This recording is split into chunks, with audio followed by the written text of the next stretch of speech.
In this video, we'll introduce you to the Formatter tool and show you how to use it effectively within the DCKAP Integrator.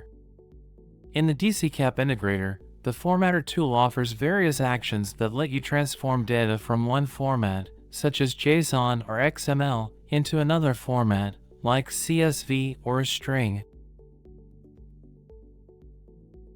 The Formatter tool also allows you to generate timestamps, convert between different time zones, and adjust time zones to your preferred format.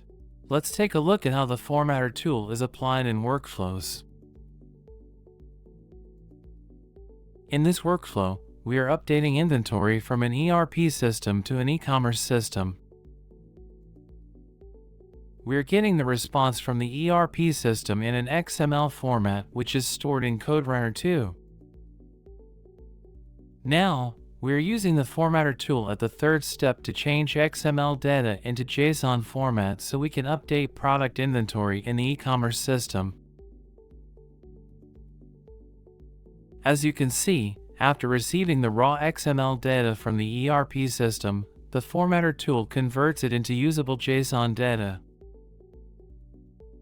Thank you. Subscribe to DCKAP on YouTube and explore the DCKAP Learning playlist. Check the description below for more.